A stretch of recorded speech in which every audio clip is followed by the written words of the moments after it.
Labarai da ɗumi-ɗuminsa daga Gabas ta Tsakiya a kan batun tattaunawar sulhun zaman lafiya tsakanin ƙasar Amurka da ƙasar Iran bayan rugujewar tattaunawar farko. A yanzu batun da yake bayyana shine za a sake tattaunawa ta biyu, da ƙasar Amurka da kuma ƙasar Iran, yayin da wannan jaridar ta CNN ta sake bugo rahotannin labarai akan haka.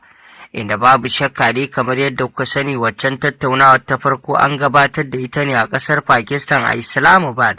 inda kuma tattaunawar ba a kai ga cimma matsayar abin da ake da bukata ba. Kamar yadda aka bayyana, tattaunawar dai ta wakana ne an cimma wasu abubuwan, amma ko da aka zo kan batu na makamin nukiliya, ƙasar Iran ta ƙi aminta da sharuɗan da aka kawo. Inda batutuwan da ke bayyana ƙasar Iran dai ta amince za ta dakatar da inganta sinadarin uranium ɗinta domin ƙera makamin nukiliya na tsawon shekara 5,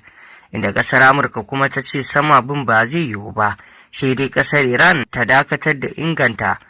sinadarin uranium ɗinta da za ta haɗa nukiliya na tsawon shekaru 20, inda ƙasar ta Iran ta ce ba zai yiwu ba. Wannan al'amuran su suka ruguza wancan batu na zaman tattaunawar sulhun zaman lafiya, inda har waɗannan wakilai duka kowanne su ya koma gida ba tare da cimma dukkan yarjejeniyar ba. Sai dai a yanzu kamar yadda rahoto yake bayyana daga CNN sun bayyana cewa za a sake tattaunawa ta biyu tsakanin ƙasar Iran da kuma ƙasar Amurka, inda aka bayyana cewa tattaunawa za ta gudana ne waɗancan da ya jagorori wakilai da ƙasar Amurka ta turo guda uku, J.D. Vance, Steve Witkoff da kuma Jared Kushner. Duka waɗannan mutane uku su ne dai za su sake komawa domin tattaunawa da wakilan ƙasar Iran ɗin. Duk da dai kawo yanzu babu wani batu da ya bayyana a ƙasar ta Iran za ta sake wannan tattaunawa, kuma ba a san wanne wakilai ne za su zo ba, kuma daidai hakan ba zai huce wakilan da aka turo su dai za su sake dawowa ba.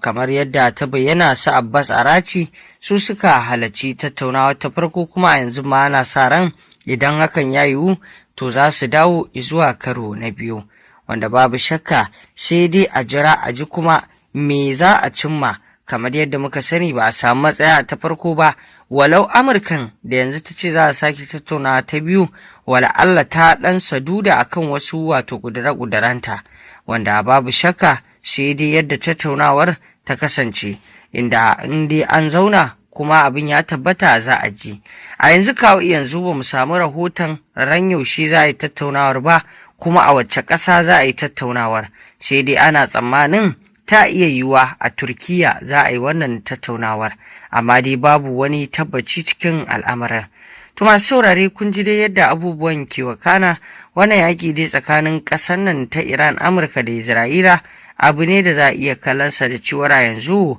ƙasar Iran ta ja tunga, kuma ba za ta koma da baya ba, saboda wannan ƙudure-ƙudure da ƙasar Amurka ke zuwa da su, ƙudure-ƙudure ne matuƙar Iran ba ta tsaya a kansu ba, to fa za ta kai ga zuwa ga koma bayanta. Amma idan ta cimma duk abin da ya kamata ta cimma a wannan ƙadami, to ta yi wa kanta hanyar da ba za a ƙara samun matsala da ita ba, bi ma'ana irin cin kashin da ƙasar Amurka da Isra'ila ke mata a wannan ƙadami, idan har ta samu nasara wannan yaƙi duk wani ƙudure-ƙudurenta su ne suka cimmu, to fa tabbas ba za su sake mata irin wannan abu ba.